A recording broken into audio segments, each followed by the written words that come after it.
Jeff, and I wanted to show off this instrument I recently built here at Flat Space.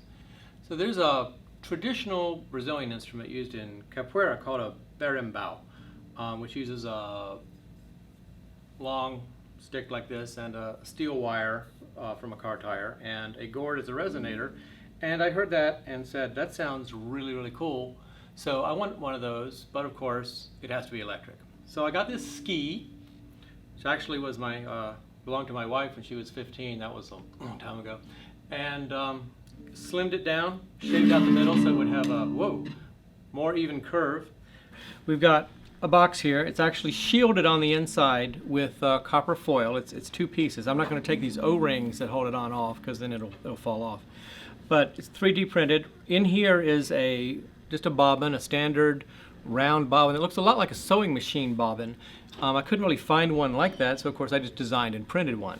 Then about, Lord, I don't know, several thousand turns anyway, of very fine magnet wire. There's just a steel slug through the center to act as the core, and on the rear of it is part of a hard drive magnet, just to create a very strong magnetic field. And then down here is this piece from a parachute harness, which just serves with a notch center, which sort of serves as a hold down. Here's a tuner. It's just one old bass tuner that I had left, which is actually optional, but it does allow you to change a few things.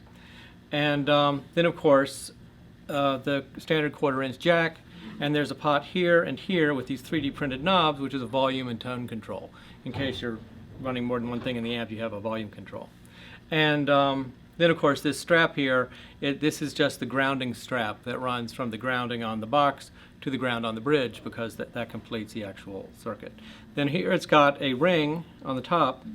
Normally there would be a gourd here, at least in the traditional version, or a calabash, and that would be held to the stick by a loop of very tough cord that grabs the wire. The wire is actually a traditional version. It was just ripped out of the rim of a car tire, which is about the strongest spring steel wire that you're going to come across. So instead of the cord here, I just have a pinky ring to hold it.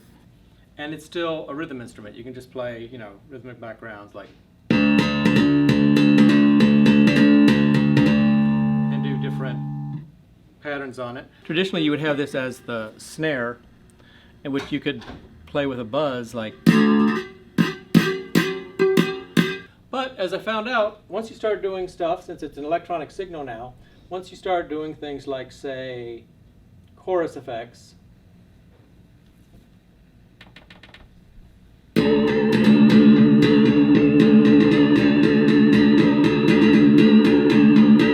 can get a lot of different effects out of it, and of course you can also fuzz it or go to sort of a metal distortion.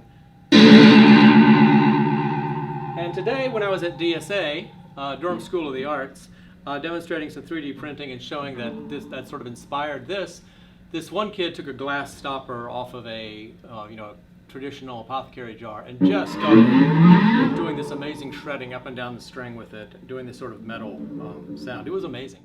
Yeah. So the day after Jeff showed us his, I'd never seen that instrument before.